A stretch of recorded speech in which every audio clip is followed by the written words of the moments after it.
How do you do, everybody? This is Al Snow of Tough Enough, of WWE, of ECW, and Chief Cook and Bottle Washer, and anything else that'll get me paid. You're listening to InYourHeadOnline.com right now, which of course you know because you're at your computer. All right, we're back, and we welcome Rodney Mack to In Your Head. Welcome to the show. Hey, what's going on, fellas? Glad to be here. Well, doing good. How you doing there? Yeah, man, I've been doing pretty well. Staying busy. Mm-hmm. So that's always a good thing. Mm-hmm. Right, definitely. Understand you got a wrestling school open. Yeah, we've been having it for about a year now. I've got about 15, actually about 20 guys. Mm-hmm. And I take them on the road with me and get them booked. And I've got some pretty good prospects, actually. One of them is about to sign with OVW in August. So things are looking pretty good. Do you use some of the things that you learned when you were in OVW to teach the guys? Oh, of course. And I always tell them I was so fortunate because the people ask me who was I trained by, and that's a long list because I always try to be a student of the game, and I've always been around guys who were fortunate to be in locker rooms with Ric Flair and Stone Cold and Chris Benoit and, Booker T, and, it goes on and on. So I just take that, with what I learned and pass down or try to pass down to my guys. Mm-hmm. We got a caller here. We got Goosey. You got a question for Rodney Mack? Yeah, I actually have two. I know he was in the early ECW. I don't know if he can remember this, but I wanted to know, what was the backstage morale like back then, in the dying days, when you were there? Oh, in ECW, the old ECW, it was great, man. It was so unique. It's something I've never felt ever again because the guys were hungry every night. They were, and all about ECW, and they gave their hearts out each and every night. And the good thing about it is Paul Lee let each guy use his strength, and with whatever it was, Paul let him utilize it to the best of his ability, and that's what made ECW such a force at the time to be reckoned with. Mm-hmm. Whose idea was the Red Dog name? Say again? Who came up with your gimmick in ECW? Oh, Red Dog. Well, I did actually. It's kind of a personal thing. I was born and raised on a pit bull farm, and I've always, I've had hundreds of dogs that I grew up with. So I kind of, I played with dogs. I was out in the country, and that was my thing. So I was always a dog, so to speak. Mm-hmm. Yeah. And I just happened to run in the junkyard dog. Who, it's a long story, but at the time was dating my aunt, and I didn't even know it for 2 years. And we just teamed up, and things just worked out, the way they did. Did you meet him in your time in ECW? No, actually, I met JYD, was one of the first guys that ever broke me in the business. He was Scandal Ag Boy, and then Dogg took me under his wing and started training, then Rod Price, and then I moved on to ECW. Mm-hmm. Oh, regular Rod Price. Right. Do you have another question? Goosey left us. We got another caller here. We got El Santo Loco. Hey, this is Santo from New Orleans. All right, man, homeboy. What's going on? All right. I just saw you 2 months ago over at Harahan Gym, man. Did a good awesome, show. Man, awesome. Old school show. Awesome. Yes. Thanks for coming, man, and supporting us. Hey, no problem. I'm hoping to make to the next one. All right. Yeah, I want to ask a question. Did you grow up watching Mid-South? I sure did, man. Sure did. That was always the best stuff they ever had, back in the day. That's what got me into wrestling, man, was Mid-South. Right. Did you and, one more quick, did you and Jazz train together at the same time with Junkyard Dog? Yeah, that's how we actually met at a training school with Junkyard Dog. Oh, all right. Good. Yeah. Well, man, I'm hoping to see you in the next show. I heard something. I don't know. I heard from the grapevine. You probably have a show in May 19th. Is that true? Yeah, we do. All right. Where's that going to be? Yeah, man. Where's that going to be? I'm not sure if it's Grand Isle, maybe Grand Isle, Louisiana. Oh, okay. Al Santo will let us know. And we'll put up a plug for it up on the website. Yeah, man. Hope to see you guys out there. Yeah. I'll take care of that. But yeah, man, I'm glad to be in the in the call with you, man. But y'all take it, with a homeboy from Louisiana. Yeah, man. You know what I'm saying? Thanks again. Thanks for your support, man. These guys like you that keep us on top, man. That's right. That's right. All right, man. Thank you so much. Thanks for You calling, got it. man. You're welcome. All right, thanks. There's another call here too. We've got LTNA fan from Portugal. Hello there. All right. Hello there. In your head, hello there. You're on there with Rodney Mack. You had a question? Yeah. I've got How's two it questions, going? actually. It's fine. How about you? Go on, man. My first question is, you worked a couple. I don't know if you were more than one match, but you worked with Goldberg back when you were on Raw. What do you thought of him? What do you thought of him outside of the ring? Oh, outside of the ring, he was a good friend of mine. We were really, he's a good person, and he's very genuine. In the ring, I wish we had more battles. I wish we had. I really feel that we cheated the public because Goldberg and I could have really been a good chapter in the wrestling history. I really believe that because we both have the same, intensity and strength and power and and mean, and I think it would have been a hell of a feud. Definitely. My second question is it's about the WWE locker room. What do you thought of, in comparison to other locker rooms where you were, what do you thought of the locker room and the backstage area of WWE? It was a lot different because it was what I like to call cliquish. A lot of guys hung in groups. And the other locker rooms weren't like that. We were all pretty much all one family. And, it's a little different, bigger locker room, so I guess, different people, I guess, tend to hang, and it's just totally a different environment. Someone here in our chat room, MT, just says he can't call in, but he wants to give Rodney a shout-out from New Zealand. All right, man. Tell him what's up. Thanks for backing the Mac. Yeah. Do you have anything else, LTNA fan? No, it was pretty much this. All right. Thanks for calling in, dude. Okay. Thanks, man. You get a question from the board, Incher?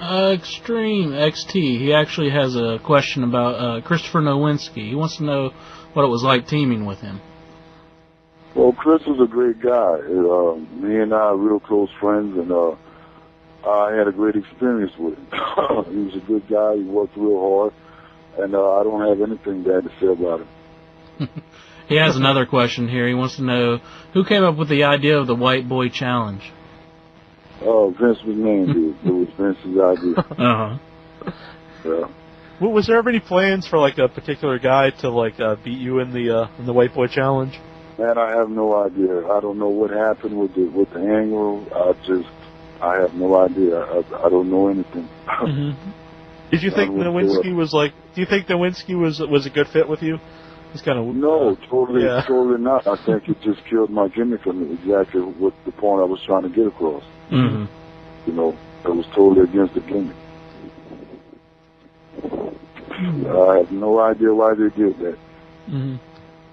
You mentioned that about being in the ECW. Do you know where do you think where your character would have went if ECW would have kept going? Did they have any plans for you to enter a feud with anybody here? Yeah, well, I don't know about feuding, but I was, Paul was schooling me and tutoring me to be one of actually be top guy. I was next in line, and I was, matter of fact, they were supposed to debut me as, the next badass in the business on the last November pay-per-view they had, but it just didn't get through. So, just missed it by here. Yeah. I heard Jazz is, your wife is, starting to do it. She has a CD coming out? Yeah, she has. She's doing a little rapping, and I'll be out next with one. She's got an album coming out, I guess, in about September, and she just released a hit single. Was that something she always wanted to do? To sing? Oh, actually, she was singing before. Yes, a long time ago, before a wrestling career. I heard. I guess her theme song at that Memphis show with Hogan. Right. Yeah, she did that. Right. Were you at that show? No, I wasn't. I was handling other business. You got a question from the board, Incher?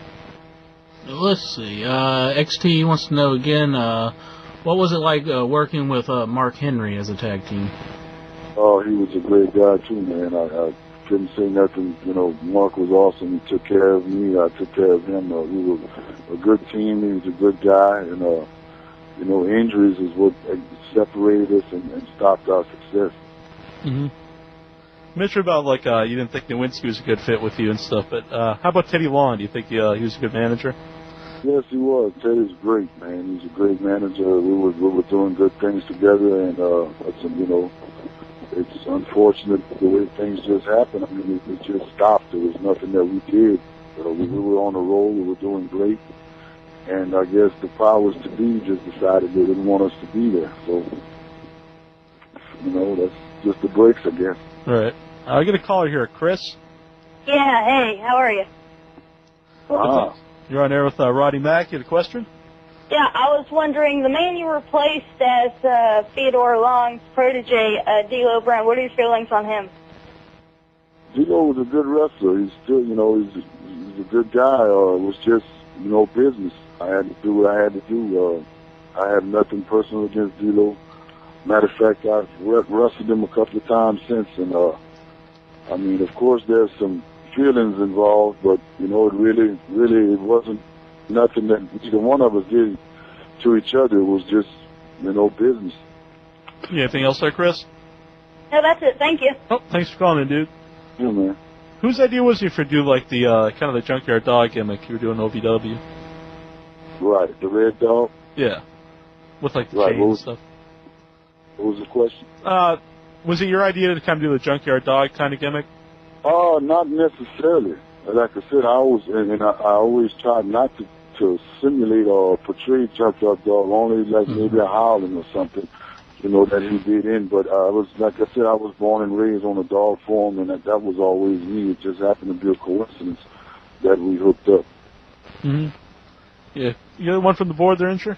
Yeah, Ryron here. He wants to know thoughts on working with Theodore Long. Did you travel together? Any stories from your experience with him? Oh, yeah, we traveled together, but I mean, you know, Teddy and I and Jazz with Mark, we were all business. We don't really have that, you know, we always took care of business. We didn't party much.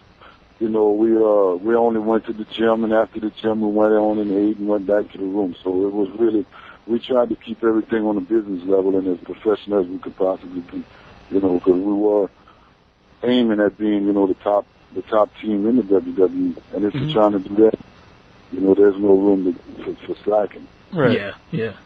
But why didn't you do the Junkyard Dog kind of gimmick in WWE?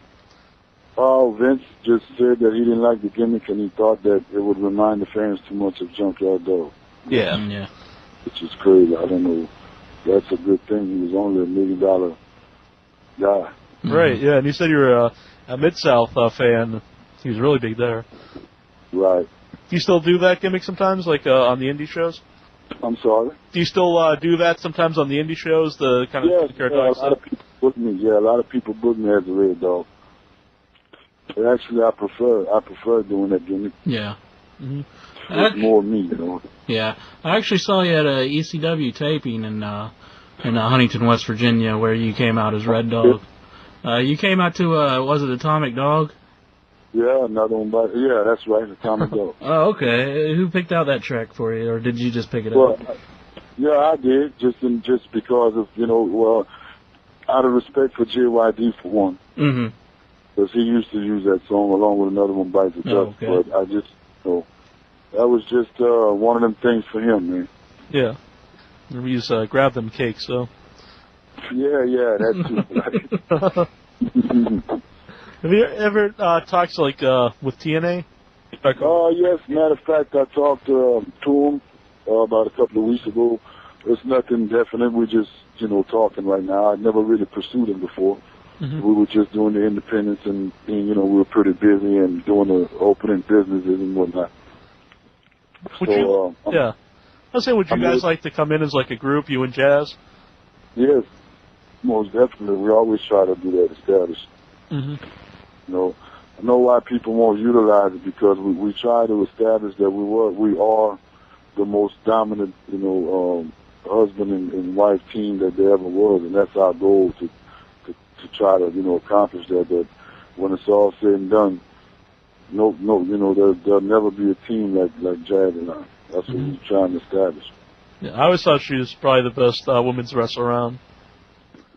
Yeah, it's my opinion, not because she's my wife, but right. She is one of the most dominant female wrestlers I've ever seen. Did Cornette help a lot in when you were down in OVW? Yes, he did. He's a great asset. He's a great inspiration, a good leader. He's a wrestling library. You can learn so much from that guy, and he goes out of his way to make sure that he does help you. Do you have a question? Yeah, sorry. Did you have a question from the board, Incher? Let's see. We get some problems here with the phone line. Okay. Gibbery Mouther, he wants to know, did Paul Heyman promise you a big push during the ending of ECW? Yes, he did, and it wasn't just, Paul didn't back it. That's one thing I said. A lot of people say bad things about him, but I can't. Paul never lied to me once. He always took care of me, and he was pushing me. And if anybody would go back in time and watch some ECW tapes, he put me, I worked my way, and he helped me from the curtain jerk all the way to main event. I've had main events with New Jack and his guys, and Paul really took care of me. He had faith in me and confidence in me, and I think the world of it. Paul Heyman and Jim Cornette don't really like each other, but some people kind of say in a way they're a lot alike. They are. They're both geniuses. Yes, they are both geniuses. They're alike, but yet different. Mm-hmm. Do you enjoy the hardcore kind of style that ECW had? Yeah, I do, man. I love wrestling, any style of wrestling. I don't care what it is, brawling, scientific, mat wrestling. It really doesn't matter. I love the sport of wrestling. Did they ever ask you to do any kind of match you wouldn't want to do, maybe some? No, I've never been. No, I've never been asked. Of course, I've done just about every kind of match there is. So yeah, I enjoy it. It doesn't matter to me. Why did the team end so quick, do you think, with you and John Cena? I have no idea, man. I have no idea. Everything was going great, and then they moved me over to Raw to replace D'Lo, and that's what stopped actually me and John Cena. Do you have any, one of our fans always likes to ask, do you have any good rib stories? No, man, not really, bro. I always try to take care of business, man. I try to stay away from it. Right. I think people are probably too intimidated to play any ribs on you. Yeah, no, nobody ever ribbed me. I can honestly say that. What are you saying, Incher? TCB, taking care of business. Right. That's good, man. How about barbecue ribs? Ever go to Abby's House of Ribs?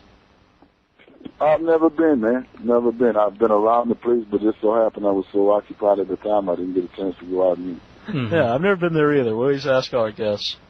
We'll have to take some. We'll have to take a wrestler out to Abby's House of Ribs one of these days. I hear it's real good, man. Anything you want to tell your fans out there? Oh man, just I'm so grateful. That we do have fans and people enjoy our work, and it's because of you guys that we made it. And God bless you. And we love you. And if it wouldn't be for you guys, it wouldn't be no me. So each time I go out there, I give it 110%, and it's not just for me. It's for the paying people that work hard and pay their money to come out there and see us perform. And I'm just proud and privileged and honored to be a part of that. So thank everybody for every wrestling fan out there. We want to I want to thank you. I really appreciate you coming on tonight. You got it, man. Thank you guys, and thank all the fans. Yeah. Listen up, this is the hardcore chair-swinging freak, the only king of violence, Axel Rotten, and you're the only place I'm at on the internet. That's in your head right here with my man Jack and the 1-inch bicep, the only place on the internet for wrestling news.